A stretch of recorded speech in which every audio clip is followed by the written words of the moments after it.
Tengah, Pak Prabowo putuskan adalah Irjen Polisi Dr. Andes Haji Ahmad Lutfi menjadi calon gubernur Provinsi Jawa Tengah.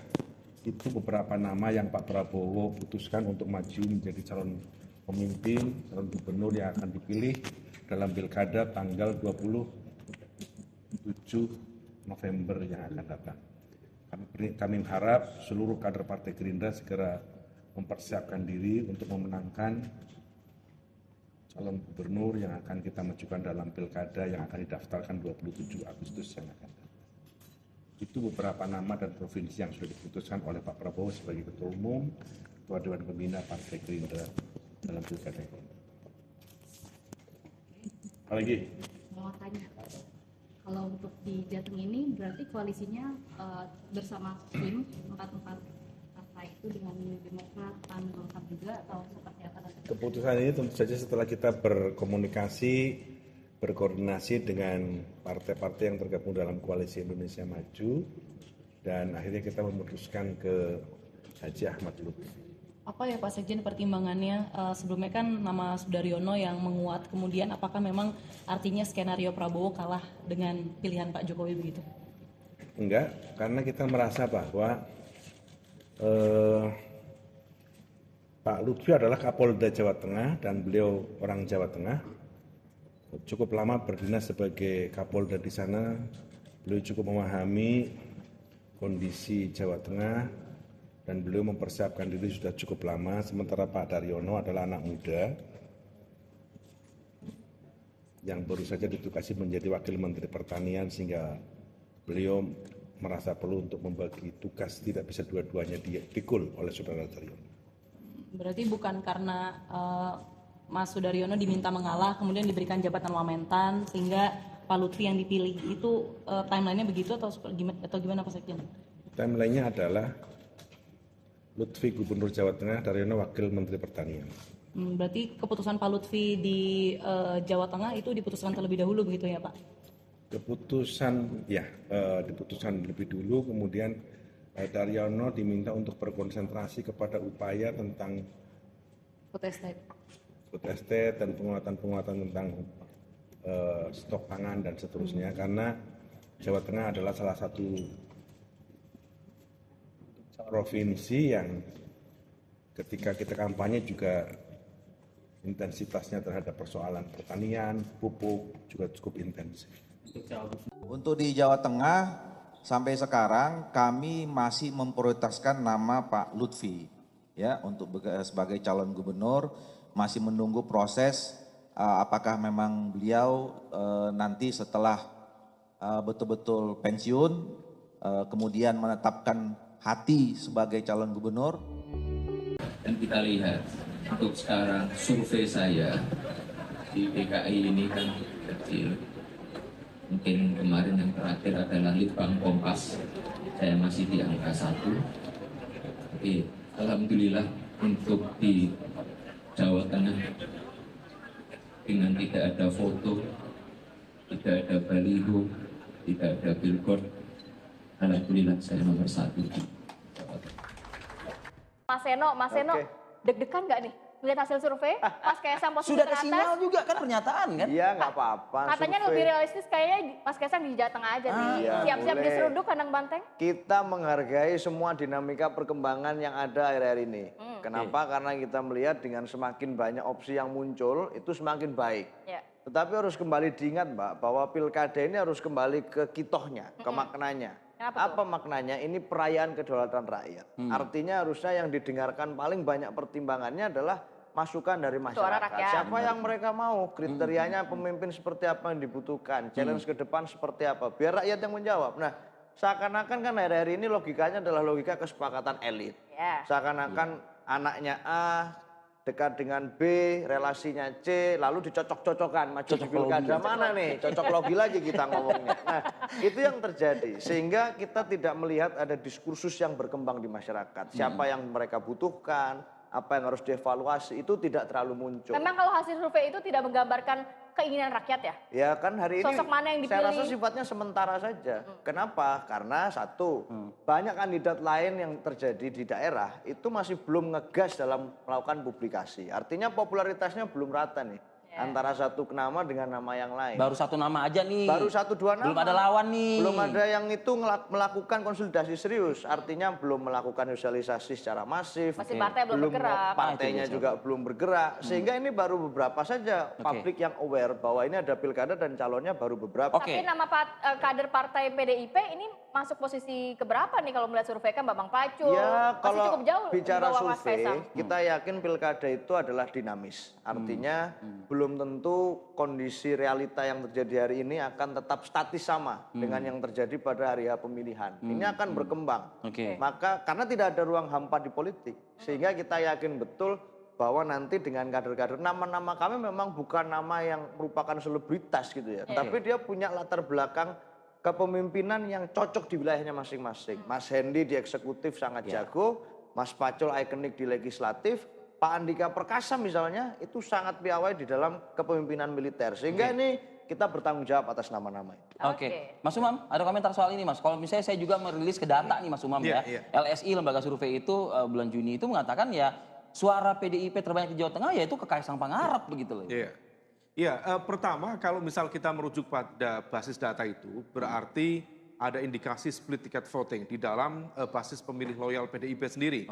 Memang dalam konteks kepartean kepada PDIP, tetapi dalam konteks ketokohan, terutama dalam konteks pilgub barangkali ke Kaisang.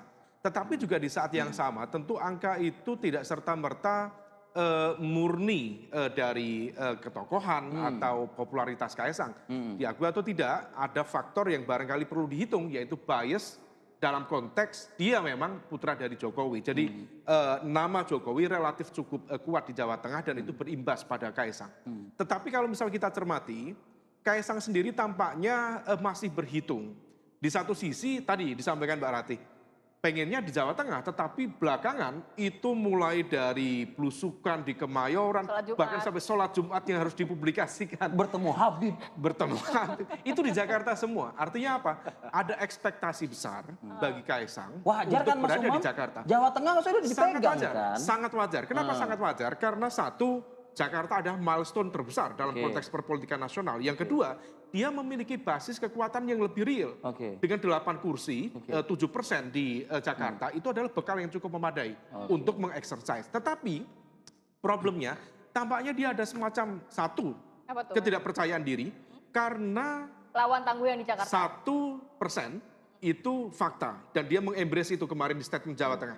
Yang kedua, tampaknya dia memang ada rasa tidak percaya diri ketika calon yang diharapkan dia bisa menjadi bagian dari gerbong dia dalam konteks ini Ridwan Kamil disampaikan secara terbuka di hadapan Pak Erlangga kemarin, tampaknya menghadapi resistensi politik di internalnya. Nah, karena itu kemudian tampaknya sulit terwujud, maka kemudian opsi terkait dengan Jawa Tengah mulai dimunculkan oleh Kaisang.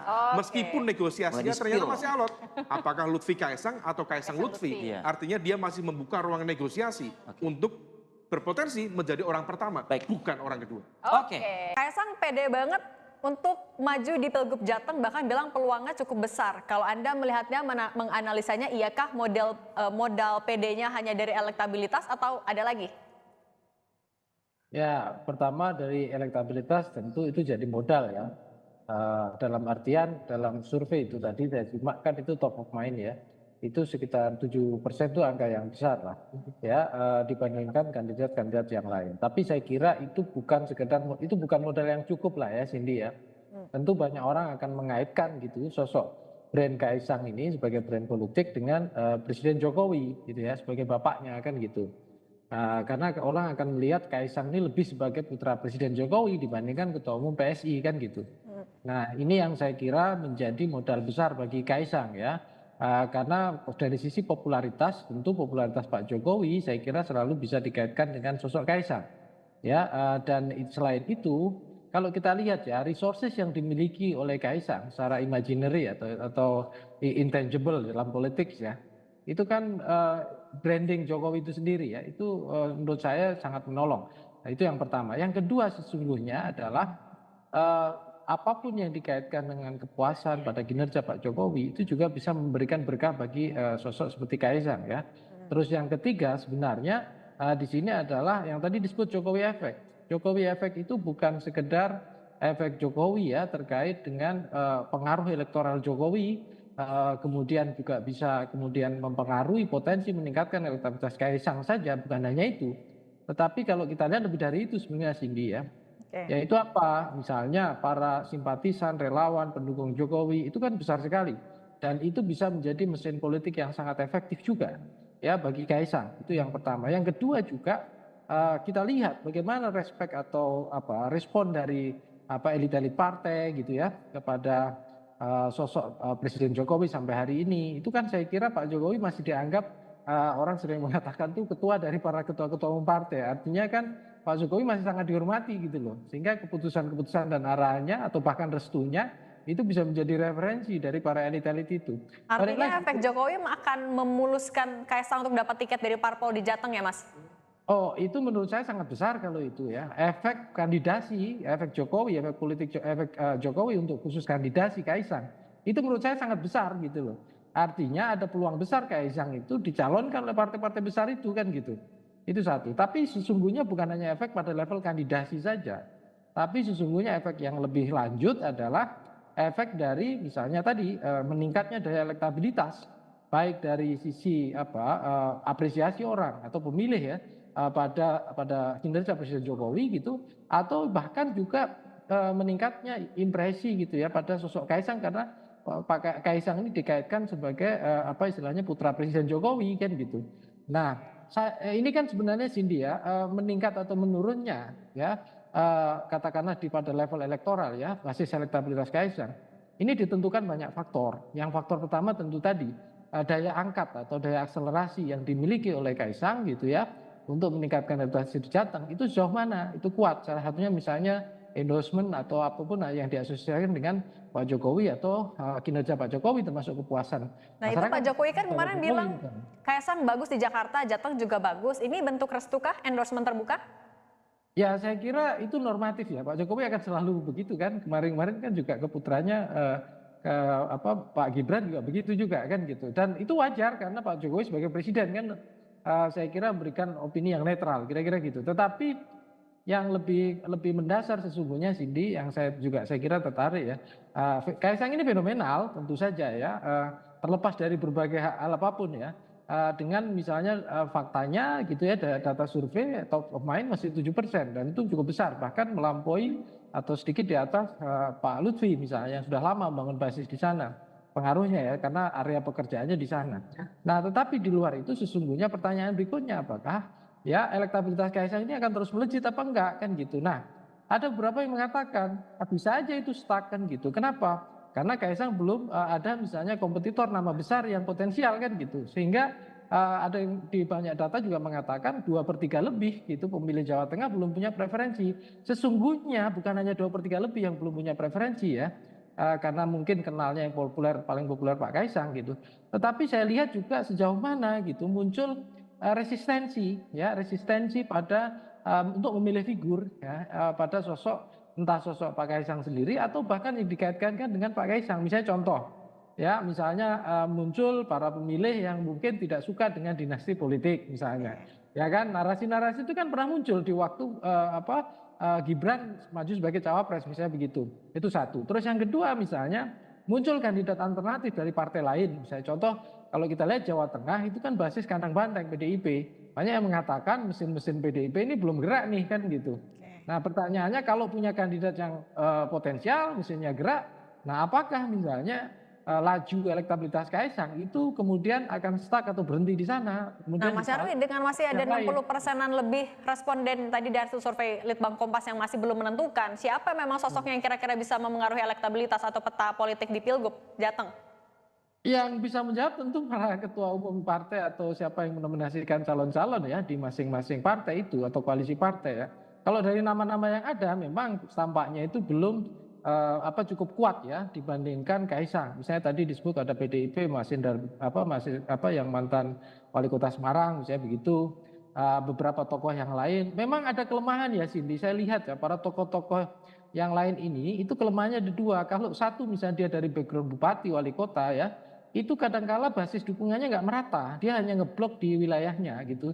Padahal Jawa Tengah itu luas dan untuk sosialisasi dan ekspos itu luar biasa resourcesnya kan gitu, jaringan dan lain-lain. Nah yang kedua kalau dia tokoh nasional, basis akarnya yang lemah, dia populer tetapi kemudian tidak mampu menarik atau punya effective power ya, daya ikat dan pengaruh kepada pemilih, itu masalahnya di sana. Nah mungkin kalau ada kejutan-kejutan lain gitu ya yang memungkinkan nama-nama baru masuk dengan selain populer itu peluang elektabilitasnya muncul. Nah itu bisa menjadi potensi penantang Kaisang kan gitu. Nah tapi memang sampai hari ini nama-nama itu tampaknya belum diekspos oleh para tokoh-tokoh pimpinan partai yang akan potensial ya menominasikan pasangan kandidat untuk Pilgub Jateng. Itu kira-kira. Oke, tadi kan juga Mas Nyarwi menyinggung soal adanya kemungkinan resistensi dari warga Jateng itu sendiri. Tapi kalau dari sejauh ini, sebulan menuju pendaftaran, Mas Nyarwi membaca ya di Pilgub Jateng, lebih besar resistensinya atau justru mendukung? Karena popularitasnya Kaisang kan tinggi ya?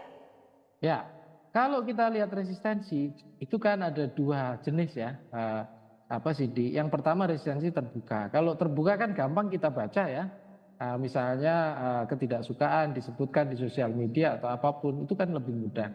Nah yang kita tidak tahu ini kan resistensi tertutup kan gitu. Kalau bahasa orang-orang yang dulu misalnya James Scott itu weapon of the weak ya. Jadi perlawanan orang-orang lemah itu seringkali tidak ngomong gitu loh.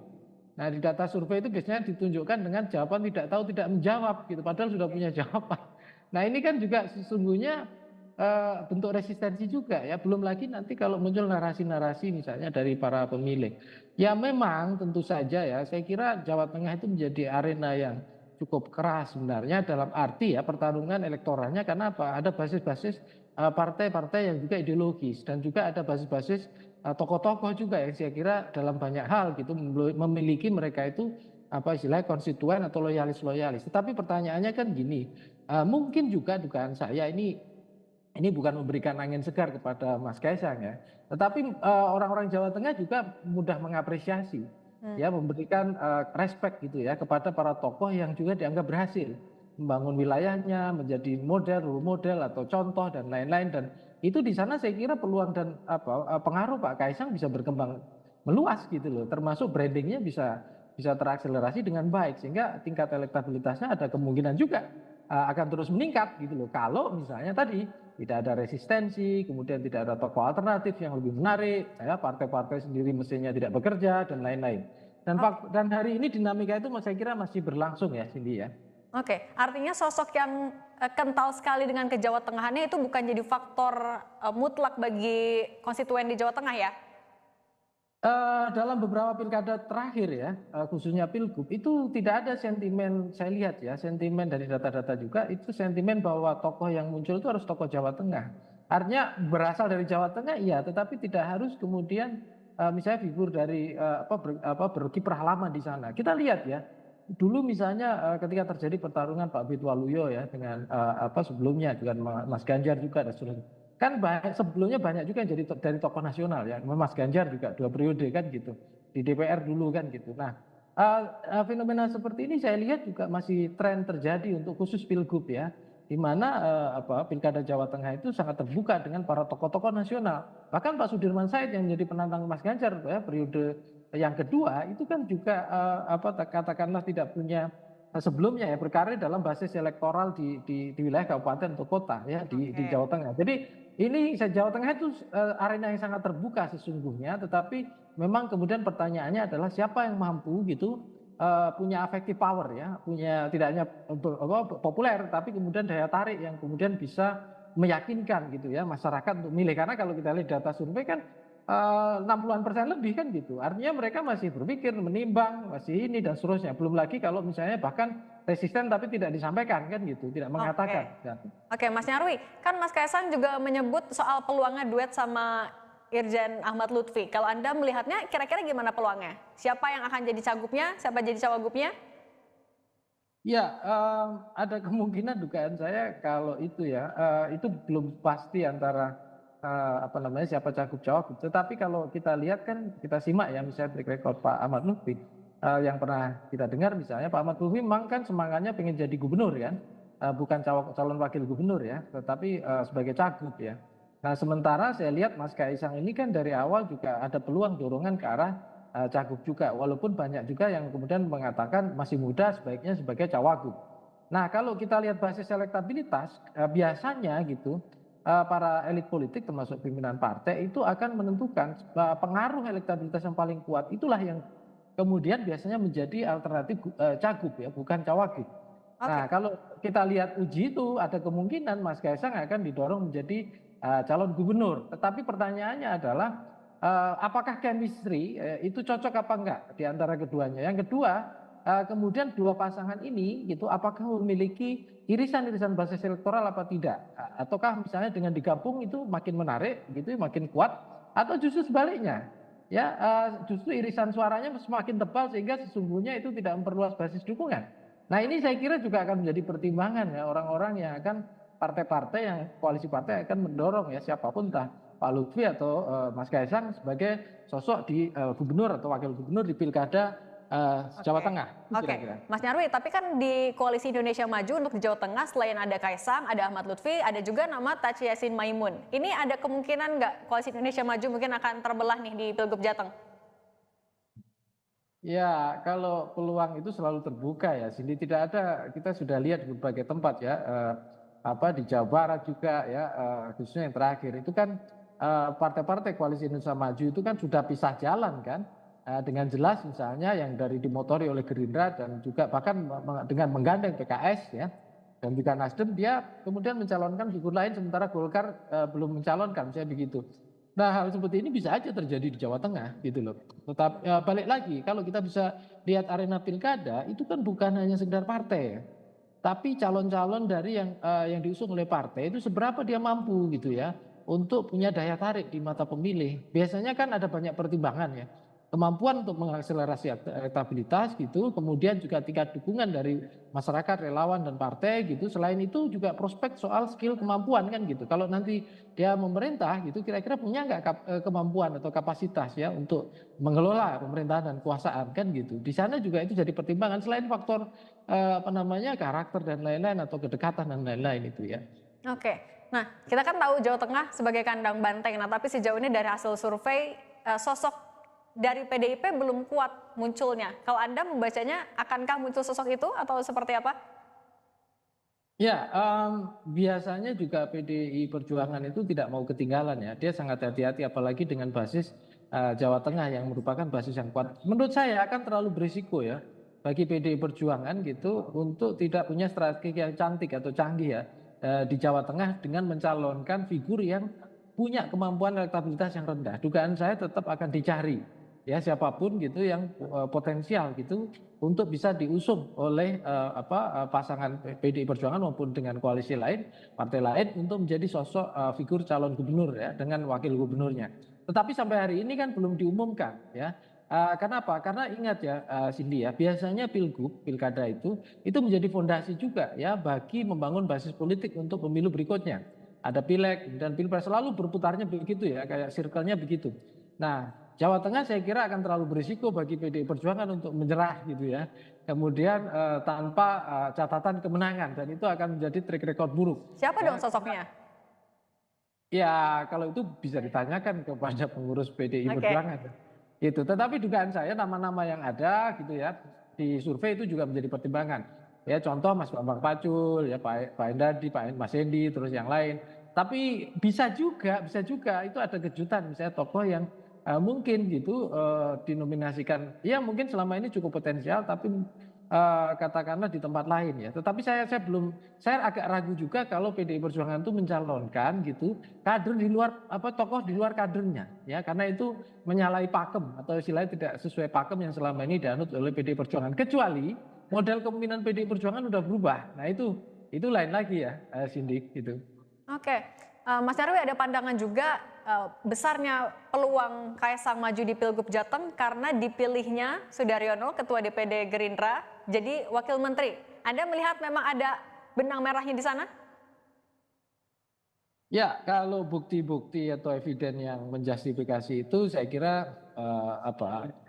tidak terlalu bisa dilihat ya. Tetapi kalau lihat kronologisnya itu masuk akal.